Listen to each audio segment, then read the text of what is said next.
4 বছর একজন মানুষ কত কষ্ট সহ্য করে 4 বছর প্রবাসে কাটায়, শুধুমাত্র তার পরিবারের জন্য, তার স্ত্রীর মুখে হাসি ফোটানোর জন্য, সন্তানের ভবিষ্যৎ গড়ার জন্য, বিদেশের মাটিতে খেটে রক্ত ঘাম ছড়ানো অর্থ উপার্জনের জন্য। এমনই এক প্রবাসী ভাই 4 বছর বিদেশে কাটিয়ে দেশে ফিরলেন। তিনি ভেবেছিলেন স্ত্রীর চোখে মুখে আনন্দের ঝলক দেখতে পাবেন, বুক ভরে আলিঙ্গন করবেন সেই আপন মানুষটিকে। কিন্তু ভাগ্যের নির্মম পরিহাস, ঘরে ফিরতেই প্রবাসী ভাই যে দৃশ্য চোখে দেখলেন সেটা যেন সিনেমার পর্দার থেকে অনেক বেশি ভয়াবহ।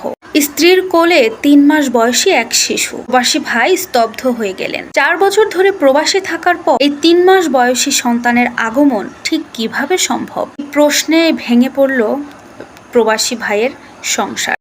তার স্ত্রীকে তার জীবনের সবচাইতে আপন ভেবে সমস্ত দায় দায়িত্ব নিজের কাঁধে তুলে নিয়েছিলেন, আর সেই স্ত্রীর কোলে আজকে অন্য পুরুষের সন্তান যেন শুধু ওই প্রবাসী ভাইয়ের নয়, পুরো সমাজের একটা লজ্জার বিষয়। স্থানীয় সূত্রে জানা গেছে স্ত্রীর সাথে পরকীয়া করছিল দীর্ঘদিন ধরে অন্য এক পুরুষ, আর সেই পুরুষটি দাবি করে আসছিল এই শিশুটি তার সন্তান। কিন্তু সেই সমস্ত সম্পর্কের দায়ভার গোপন করে প্রতারণার শিকার করেছেন স্ত্রী। এই ধরনের কর্মকাণ্ড কেবল স্বামীর প্রতিই নয়, গোটা বিবাহ বন্ধনের প্রতি একটা বিশ্বাসঘাতকতা করা। যে মানুষটি গত 4 বছর ধরে বিদেশে পরিশ্রম করেছে, হয়তো সে রাতের পর রাত শুধুমাত্র ঘরে ফেরার স্বপ্ন দেখেছে, সেই মানুষটিকে ফিরে পেতে হলো শুধুমাত্র প্রতারণা আর অপমান। শিশুটিকে কেন্দ্র করে শুরু হলো এক ভয়াবহ দ্বন্দ্ব। শিশুটির আসল বাবা কে? এই প্রশ্ন ঘিরেই পরিবারের মধ্যে দেখা দিল অনেক উত্তেজনা।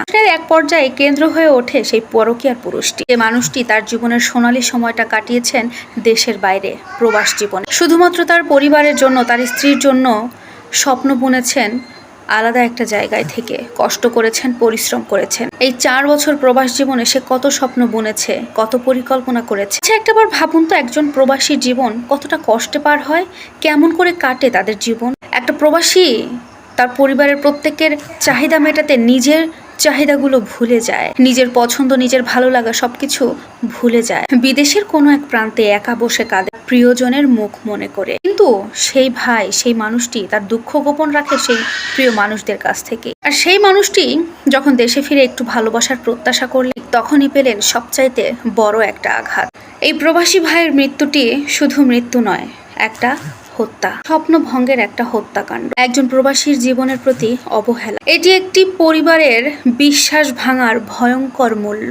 এই ঘটনা আমাদের সবার চোখে আঙ্গুল দিয়ে দেখিয়ে দেয় একজন মানুষের ত্যাগ, পরিশ্রম আর আত্মত্যাগ কতটা অবমূল্যায়িত হতে পারে। প্রবাসীরা শুধুমাত্র অর্থ আনে, অথচ তাদের প্রতি বিশ্বস্ততা, ভরসা আর সম্মান ফিরিয়ে দিতে আমরা অনেক সময়ই ব্যর্থ হয়ে যাই। প্রবাসী ভাইয়ের স্ত্রীর আচরণ শুধু অনৈতিকই নয়, এই পুরো সমাজের জন্য কলঙ্ক। স্বামী স্ত্রীর মতো পবিত্র বন্ধনে বিশ্বাসঘাতকতা কত বড় যে ভয়ঙ্কর পরিণতি আনতে পারে, এই ঘটনা তার বাস্তব প্রমাণ হয়ে থাকবে। আজকের এই গল্পটি সদ্য ঘটে যাওয়া প্রবাসী এক ভাই আকিবের জীবন থেকে নেওয়া।